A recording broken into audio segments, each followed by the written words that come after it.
you know, part of my system isn't working all of a sudden. Every time I update it, like it doesn't work. So like I'm pressing my buttons, none of my buttons are working. All right, I'll have to figure that out later. That's a later problem, now not a now problem. Welcome back everyone to the channel. Hope that you're having a great one because I have my buttons that I press here so it switches the screens and everything. But I updated my system and it's not working at the moment. But let's go ahead and listen to some music. Perhaps Zappa will cure us. We'll fix the problem. Today we're going to listen to this track, Dio Fa. This is off of the album Civilization Phase 3, 63rd album. Released posthumously as a double album in 1994. We are listening to this track because it was suggested and sponsored by Alan. Alan, thank you so much for the recommendation. I appreciate that. And I appreciate the support as well. Really, really thank you for that. This is quite far ahead from where we had left off with Zappa, even though I do have some coming up later in the future.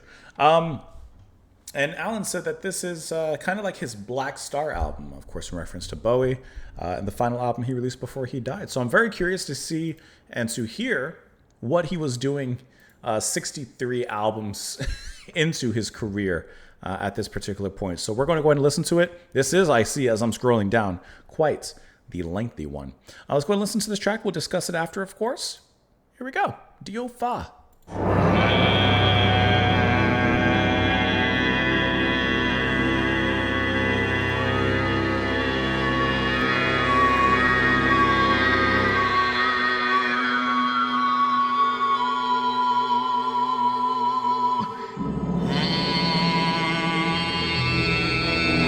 It's like that Mongolian throat singing.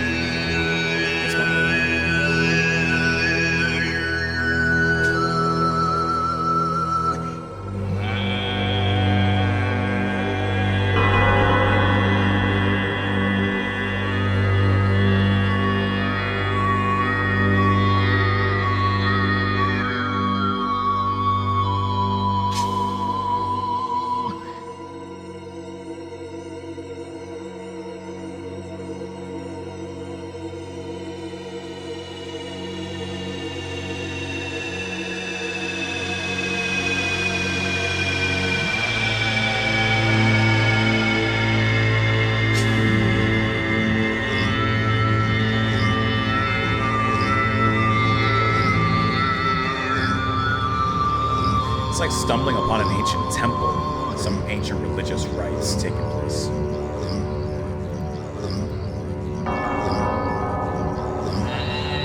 Some ritual.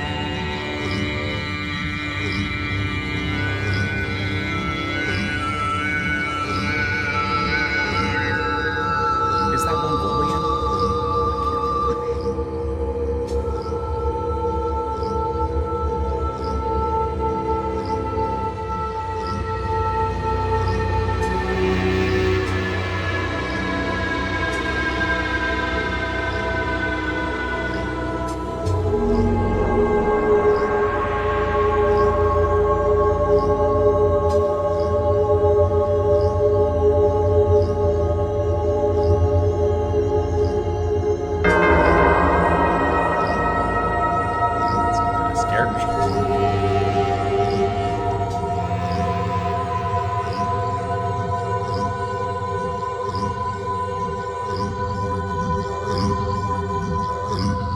Is that Zappa?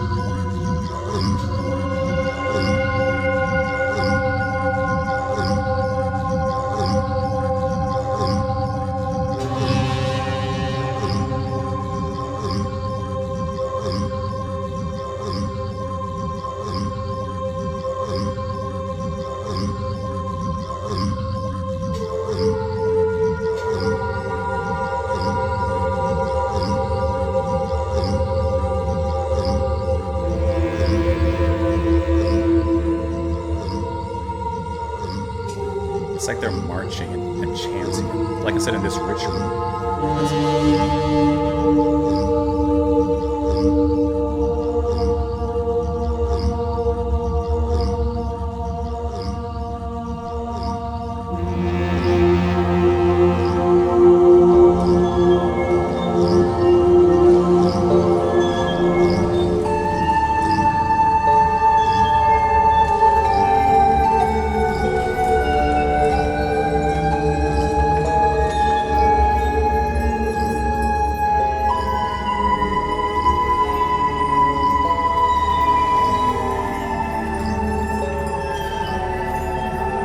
I like these clocks kind of twisting and turning out of tune.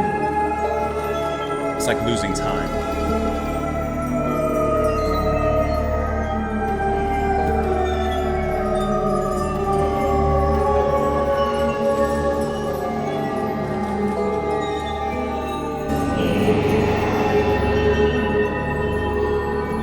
A lot of broken bells.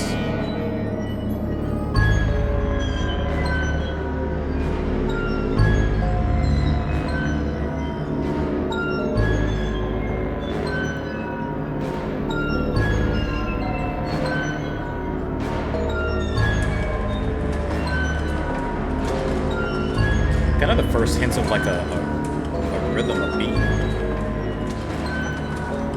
in a sense.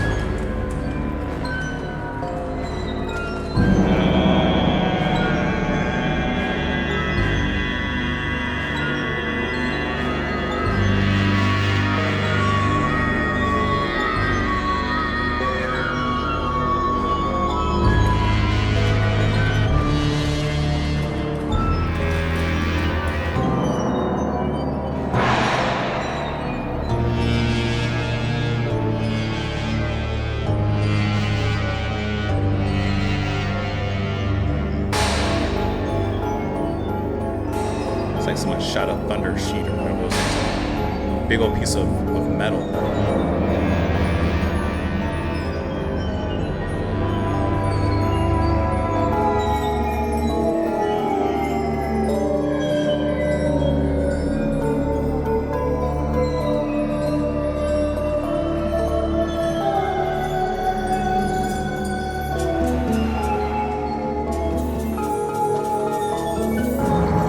Can you imagine if that's Ruth doing that?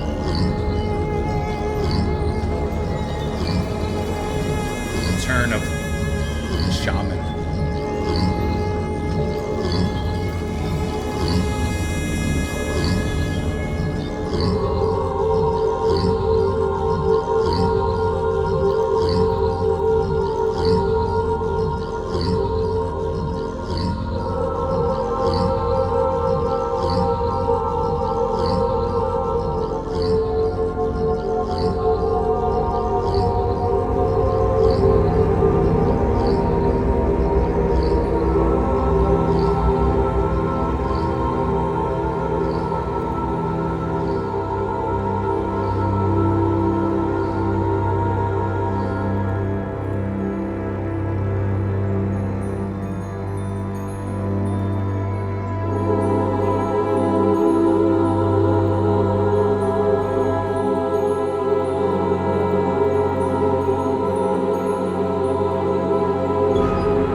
We can get our strength up by making some music.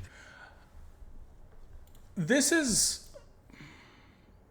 See, like, okay. Zappa is so much of a creative monster, right? A creative genius, if you will. And my first thought, besides the music itself, is how did he get to this point? You know, what led him to this particular artistry? Especially from, you know, in a sense, I'm still very new to Zappa and his world, and it is absolutely a world. And it's just, you know, how did we get from Mothers of Invention rather, into this? this very dark, tribally, I don't even know. I don't even know how to describe it. Avant-garde experimental kind of music incorporating throat singing. I'm assuming Mongolian throat singing, but I'm not sure. Or I'm sure it's probably Zappa himself doing it and just inspired by such. Which tonally, it's like a deep reverberation that I think sounds really cool within the context and the space of the music, because it does have that certain vibration that rumbles and creates a certain space. And that's why that kind of singing is used in those particular cases. And I think it sounds really cool because of how deep it is. You know, it's kind of like a didgeridoo on the deeper end. It's like that very particular vibrato that it has that, I don't know, there's just something very balanced about it and affirming about it that I think is really cool. The actual scenery in here, like I was saying while it was playing, really makes me think of stumbling upon some dark ancient ritual that is understood only by those partaking in it, long forgotten by civilizations past and coming forward and future. And it is just inhuman, not monstrous, just inhuman, something not understood by contemporary. And I think it's really cool that that particular scenery that he builds. The scenery actually musical scenery reminds me of the piece we just listened to. What was it, last week? From, I'm going to mispronounce his name, but Uoxidum.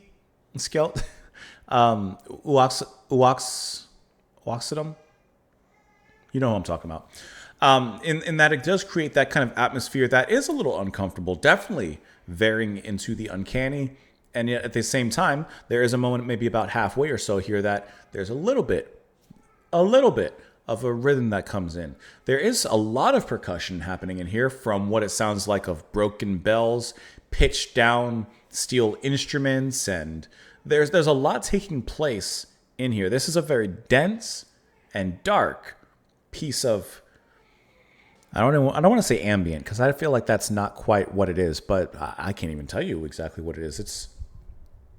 It's Dio Fa, which I let's learn a little bit about this album, maybe where his mind was at this particular point, because this is just completely different than, oh, I can't press that button, I forgot. I got to do it manually. Is this it? That's it. Okay.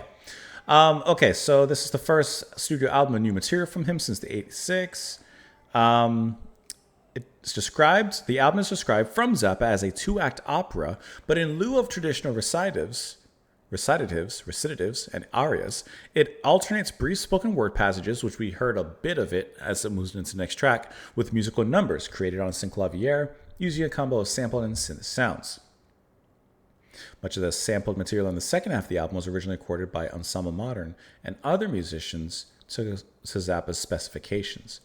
Okay, so this ensemble actually recorded it, or some of them recorded it, and then Zappa, he basically told them what he wanted, and then he kind of worked those samples in there.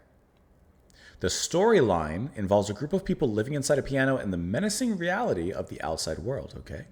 The album's themes include personal isolation and nationalism. Much of the album's improvised dialogue was originally recorded as part of sessions, which produced We're Only in It for the Money and Uncle Meat. It is just so interesting. The piano people experiment involves Zappa having various speakers improvise dialogue using topics offered by Zappa. Various people contributed to these sessions, including Eric Clapton, Rod Stewart, and Tim Buckley. Concept and music. The Ensemble Modern samples allow the synclavier to produce richer sounding music than Zappa's previous work using the machine. Huh. Like, obviously, this is his 63rd album. I don't know what the latest album that we have listened to in the sense of time. But like, he was really curious about every aspect and every corner of music. And I think that's worth noting. It was the final album Zappa completed before he died. It's just, I mean, look at this. This is huge. So is the whole album in this particular vein and genre and sound, or is it a little bit of the past, I don't want to say more straightforward because that's not the correct word. His more progressive kind of artsy rock, or is it all kind of like this? I don't know, but I can't press that button. I forgot. But it definitely kind of gets your attention. It is definitely a scene. I do like even hold on. Let me back up one moment. I just wanted to say something. Within it, maybe about halfway through, I do like how you have these kind of inhuman, the vocals and the sounds surrounding that. But underneath that, there is a little bit of beautiful, sounds like female harmonies. Even before this part, which does turn a little bit more clean, ambient. Where was it? There. Like, this is a dense highway of sound with vehicles and musical instruments and sounds coming onto the highway of this track, some leaving the highway, others coming on. Like, there's constant movement and flow in this particular highway of music. That is only Zappa. That's all I can say. Only Zappa. I guess I gotta play it this way, huh? And it won't play. Play the thing. There you go. Let me know what you guys thought of it, of course, in the comments down below. Alan, thank you so much for the recommendation and for the suggestion and for the support. And thank you for the exposure into like these different, the different side of like Zappa and this more experimental music, because it's been really, really, honestly, really cool to dive into this kind of thing. I love just listening to different stuff, so I really appreciate that. Thank you all so much for watching. Please enjoy the rest of your day, and I will see you all later. Bye. But I gotta press